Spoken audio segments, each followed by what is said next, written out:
it sounded good for what I could hear. So, Hello, welcome to People, Planet, Profit, a podcast by EarthUP, where we aim to help businesses and people like you simplify sustainability. EarthUP's CEO Stephen Bay will be joined by experts, innovators, and lifelong adventurers to break down some of today's biggest topics affecting the triple bottom line of people, planet, and profits. What does a sick building do to your health? Why should corporations be invested in biodiversity? How can I help create better working conditions and happier employees at my company? We'll cover these questions and so much more in a candid conversation about reshaping work culture into a landscape that prioritizes people and planet without sacrificing profit. Our next episode starts right now. Welcome to the show. I'm Stephen Bay, CEO of EarthUP. Today's guest is Michael Murray, President of Mission Data. As with so much of sustainability, good data makes better choices possible. So by knowing how and where energy is being used, we can find the greatest opportunities to reduce consumption and improve efficiency. Thanks for coming on to talk energy with me. Sure. Thanks for having me, Stephen. do you kind of want to let the listeners know What Mission Data is? So Mission Data is a small nonprofit organization that I co-founded about 8 years ago. And what we try to do is to improve data portability for your energy data. So this is the ability to pull your electricity or natural gas usage and cost information out of the utilities that serve you, whether that's a residential property or a commercial industrial property, and get that out of that incumbent utility provider and give it to an innovative company who can help you analyze it, parse it, interpret it, act on it, etc. Can you share with our listeners a little bit about your background? My background is I started as an entrepreneur building a company called Lucid, which does energy management for commercial buildings. And I started to see this recurring problem, which was that we couldn't easily in a scalable way access the energy usage data from all of our building customers. I don't know if you remember 10, 11 years ago, there was all this euphoria around smart meters. And smart meters were going to be the greatest thing ever. It was, going to bring forth this cornucopia of amazing energy management devices that would auto-magically respond to the intermittencies of wind and solar power, and your water heater and your toaster oven was going to interact and blah, blah, blah. Well, basically very little of that ever happened. And one of the key reasons why is because, in my view, the utilities wanted to maintain all the data for themselves. And there was never very much thought into, how do we make this information accessible in a secure and a permissioned basis so that the market as a whole has access to the information. I'm trying to take it to the next level where utilities are obligated to disclose to an authorized third party your energy and potentially even your water usage information as well.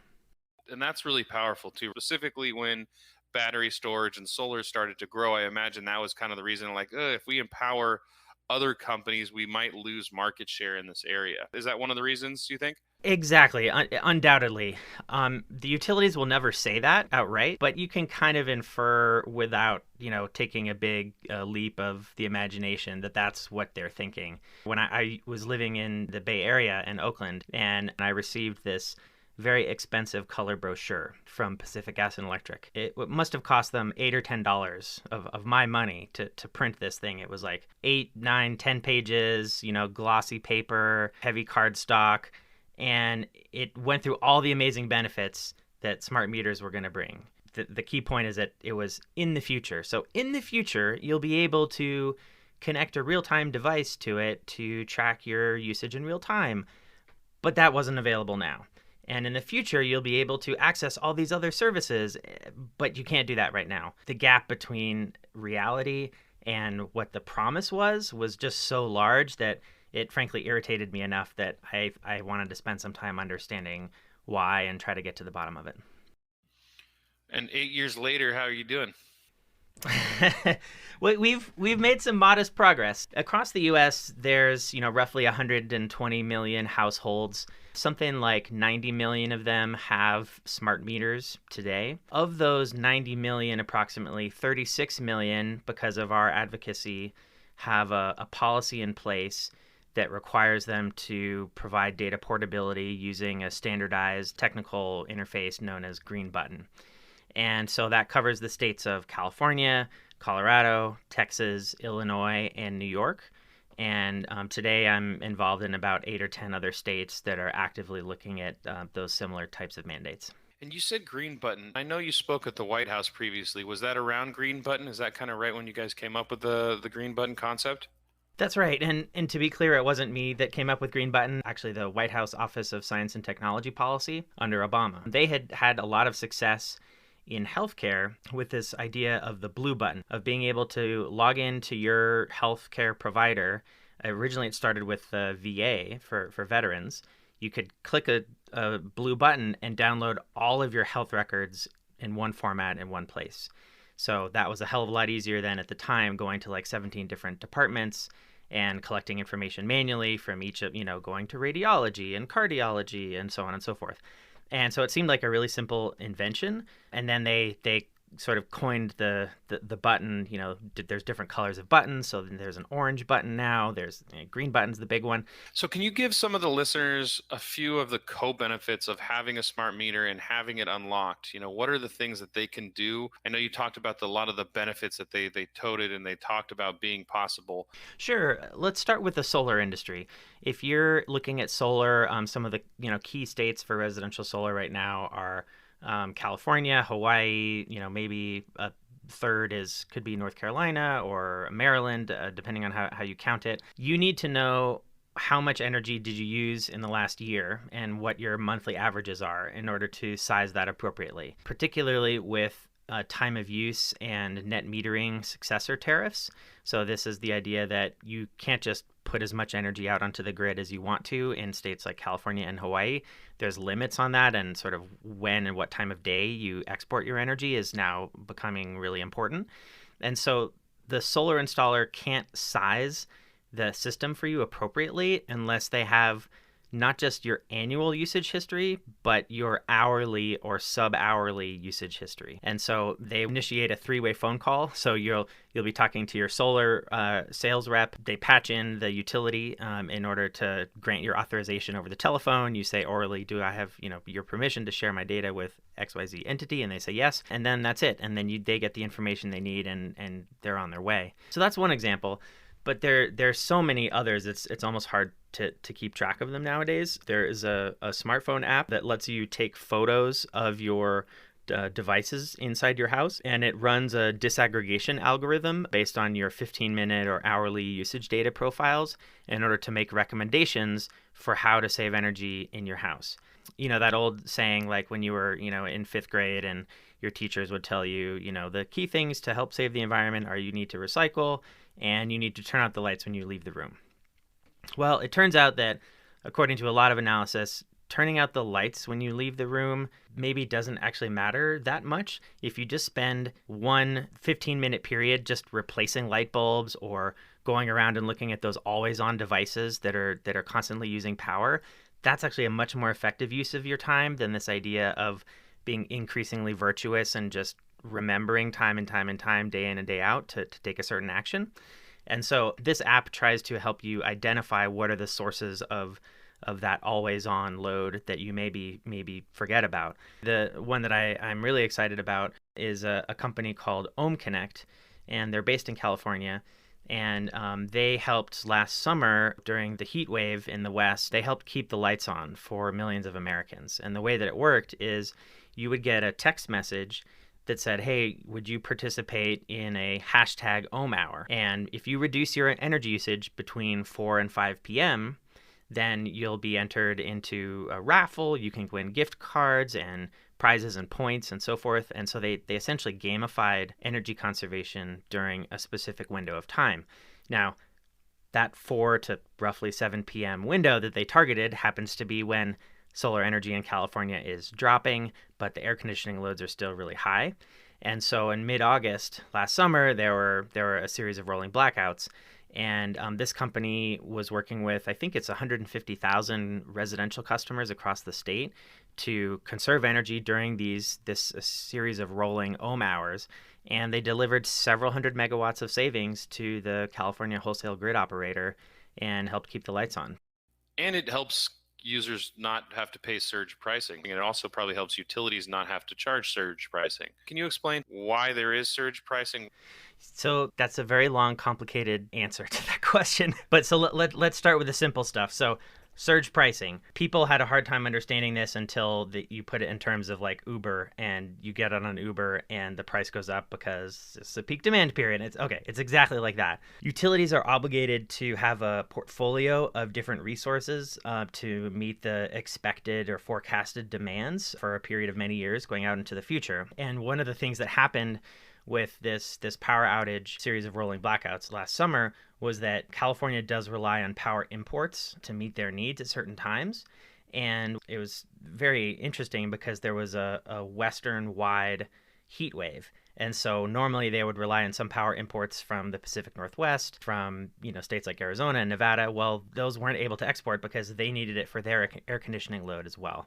And so that's where some of this emergency type of demand response comes into play. There's been a lot of criticism of the market structure in California. There's some real questions about whether the incentives are actually aligned. So, for example, the California Commission cut its demand response budget by about 50% in 2019. And that was the year before we had this big heat wave. And of course, when the heat wave happened, now they're saying, oh, whoops, that was a terrible mistake. We need to be better. We need to help solve the problem. So there's a big sort of competitive battle that's happening between some of the demand response providers and battery storage providers and the incumbent fossil fuel generators, such as the gas plant operators.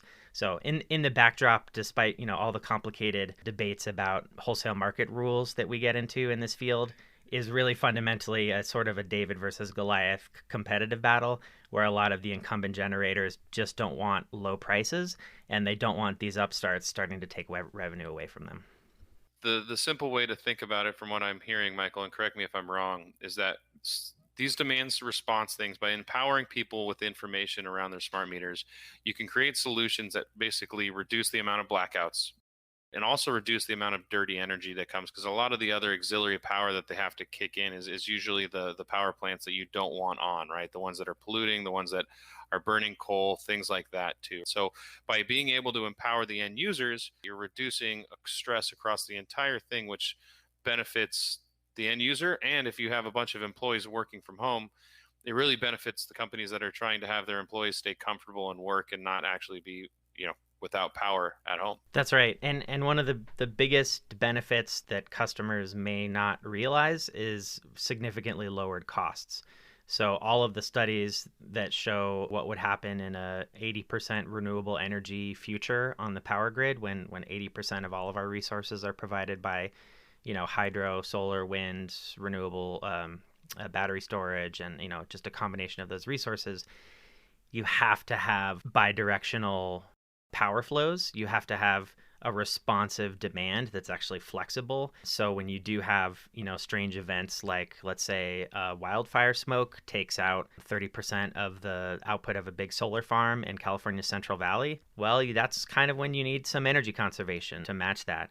And so we can achieve an 80% renewable energy future at basically the same cost or even less cost than we have today. But you have to have demand flexibility in order to get that at a low price point. It sounds like to create a resilient energy grid that is cheaper for consumers and employees, the whole ecosystem needs to work together. That's right. And that's what a lot of people are looking into now after, several disasters. Obviously, the Texas case in February, that was a big one. Sometimes we think of these as, oh, this is just a freak storm and it'll never happen again. But it's going to happen a lot. This supposedly 1 in 100-year storms are actually happening quite a bit more frequently. There's a ton of opportunity with electric vehicles in particular, just as a new source of load, and in places like the upper Midwest or the Northeast with moving towards heat pumps and getting away from gas heating. So it's been, frankly, a little bit surprising that some of the big investor-owned utilities have been slow to sort of recognize this as an opportunity, but they're starting to. Some of the things that you've talked about really lead to some big business implications. As employees are moving outside of big cities, other employees are moving outside of big cities, employers are offering, work from home or flexible schedules. They're relying on employees to have power. They're relying on employees to pay for their power, right? Historically, people have gone to a office space and, they drive there, they have to pay for parking or pay for gas to get there. But once they're there, the AC's on, all these things. They have a building manager making sure it's comfortable and healthy. They don't have to worry about a variety of things. But as you start to push people into the home, and it might not pop its head up, year one, but year 2, year 3, year 4, year 5 of these types of work from home strategies, employers are going to see that there is a huge benefit to actually empowering people, to supporting companies like Mission Data, right? To empowering their employees and educating their employees on how they can, save money, and even potentially supporting their employees moving forward with battery storage or solar or energy efficiency things, or connecting them to solutions like Ohm Connect. I would love to hear you kind of just jump in and talk about some of the business implications that you could see for a company and why they would want their employees to have access to the energy data from their smart meters. So I think it's important to understand the regional differences in the power grid right now, because that helps you understand why there are some offerings in some states that are really compelling and then a dearth of consumer offerings in others. In California, you have this long history of state policy emphasizing energy efficiency and some of the demand response program offerings, which is the result of a sustained, democratic effort in the legislature and the Public Utilities Commission to treat resources equally on the grid. And Ohm Connect operates in California, but then you go just a few states over, let's say into our state of Washington, and the resource mix is totally different. There's no organized wholesale market, so it's not overseen by FERC. So the Federal Energy Regulatory Commission doesn't have the standards around demand response and how all these resources need to participate. And so we don't really have an Ohm Connect in Washington and Oregon. We have a hydro system that's generally been pretty cheap. We have our own problems with impending capacity shortfalls and so forth. But I think for employers, particularly large ones that have distributed teams in many different states, it's hard to get that consistency. You can't send an email blast out to 100% of your employees saying, sign up for this one thing, because it's just not going to work. That's the bad news. The good news is that there is more, there's more effort happening to tunnel through this sort of chicken or egg problem. On one hand, you have utilities saying, well, we don't want to invest in the IT systems that make this data portable, maybe because they're concerned with cost, maybe because they're concerned with sort of illegitimate, competitive reasons. On the demand side, you have, the Ohm Connects of the world being a little bit reticent to open up shop in Nevada or in Idaho or in other states where there just isn't a clear revenue stream for them in the wholesale market. I think with a push from federal regulatory efforts, I think you're going to see more consistency across the U.S., at least by American electricity standards, which is, instead of thousands, we might have hundreds or dozens of different regional markets with some important differences. And that means that a large employer could actually say to some of them, to some of your employees, you're in these states, sign up for this offering. And there's also a lot of utility incentives too, that it's just hard because if you're an organization, you have to basically figure out what utility everybody has, what zip code they're in, and then what solutions are available for them. And if you're trying to measure, a lot of companies report their emissions in scope 1 and 2 emissions, which is energy. They say, okay, the energy to create this product, the energy our buildings use. And that becomes a big challenge when you have people in 25 states and 50 different power companies and so on. So it really has to be, there's not one size fits all kind of solution is what you're saying. So my question is, if you have a smart meter, how do you know if you have access to your data? Most people have a smart meter. If you find the meter on the outside of your house and you look at it, there's some logos from like the FCC. Sometimes there's also the Zigbee Alliance. And then you can go to your utility, usually online through their, bill pay portals, and access your information that way. It's sort of like getting a blood test. It's helpful for me to have the results of my own blood test for my own records, but really I want to go to my doctor to explain it all to me, like those different levels of cholesterol that never made any sense to me despite it being explained multiple times. You need an expert to interpret it. And so that's where portability of the information becomes really important. Yes, you should have access yourself, but for accessing the innovative products and services that we're talking about, it has to be like one button, push, seamless, zero marginal cost, software-based, API-based transfer of data. And that's what the utilities have been reluctant to do. So many of the utilities say, oh, we're doing a great job providing these, bill pay web portals where people can, at least in theory, access their energy usage information. But a lot of the research shows that that alone is just insufficient for people to really take meaningful action. The other piece to that, which goes back to our corporate sustainability piece, is how many employees are going to log in, see their data, and then upload their data so their employer can help, blah, blah, blah, right? Whereas if they could release it and their employer's like, hey, we're going to help pay any surge pricing you have if you're working during that time, or we're going to help offset the emissions that come from that, right? You're not allowing organizations to do that. So if you're sitting at home right now listening and you're working in a sustainability department and you guys have a work from home strategy, it's really important that your employees can actually release this information to third parties. What do you see as the next step that companies can be taking in regards to corporate sustainability and really helping employees in a work from home world? One of the most interesting things I've heard about is the California Energy Commission is releasing just the other day some new guidelines for how utilities and appliance manufacturers need to work together around price signals. This 4 or 3 to 8 p.m. period every day is really difficult when the solar resources aren't available on the power grid.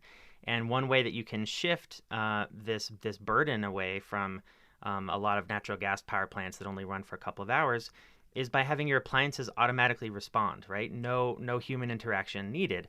Well, so how do you get a price signal that's reliable and accurate and have it be received and acted upon by your water heater, by your heat pump, etc.? That's something that I think is really interesting for a lot of employers, particularly in the next few years. As more and more people do continue to work from home, there's some pretty exciting technology happening where you could receive through like an FM broadcast signal on your water heater. It would automatically adjust for you. And if an employer could help someone set that up appropriately for them, huge significant savings, hundreds of dollars per year in benefit if they can do that. The infrastructure for it will probably be set up according to this draft rule in 2023. So this is a big super tanker we're trying to change direction on to have this marriage between utilities and the appliance manufacturers. But I think it really is a signal of the future. And I've heard studies of them using water heaters as like battery storage. If you can turn them up and down at different times, all to kind of make the grid work better, right? Create that whole ecosystem we were talking about. Well, Michael, this is great. It's time for what we call the quick hitter responses. I'm going to ask you a few questions in one sentence or less. If you could just shoot back an answer. What gets you up in the morning? My dog. Every morning? Pretty much. Yeah. What's your drink when your dog wakes you up? Earl Grey. What book would you recommend in this area or just in general? Power Loss by Richard Hirsch. It's a great history of the electric utility industry, and it goes into some of the reasons why, one, this industry is as corrupt as it is, which I find fascinating, but two, it also gets into this notion of competition and how some of the initial monopolies were broken up. Awesome. I'll have to read that one. What's one thing you'd recommend people do in their daily routine that is actually pretty eco-friendly? Get involved in politics and donate money to the candidates that believe the things that you believe. That's going to have a lot more systemic impact over the long run. Besides that new technology that you talked about in California with the utilities and the appliances talking, what's one of the other cool technologies up and coming that you want to kind of let people know about? One that I'm most excited about is called Watt Time, and they provide a real-time API for greenhouse gas emissions intensity in different regions of the power grid. That's awesome. Thank you. Well, thank you, Michael. Thank you for joining us today on the EarthUP podcast. I really appreciate it. We will have to continue this conversation, so thank you very much. I'd love to. Thank you, Stephen. And that's our episode. If you'd like more info about what Michael is up to at Mission Data, go to missiondata.io. Thank you for listening in and for your support. If you like this show, hit that subscribe button, tell a friend, share with a colleague, and rate and review us wherever you get your podcasts. Your support helps us reach a wider audience, so thank you. To learn more about EarthUP and our journey to launching our new platform that's helping companies and communities simplify sustainability, visit earthup.eco and follow EarthUP on LinkedIn.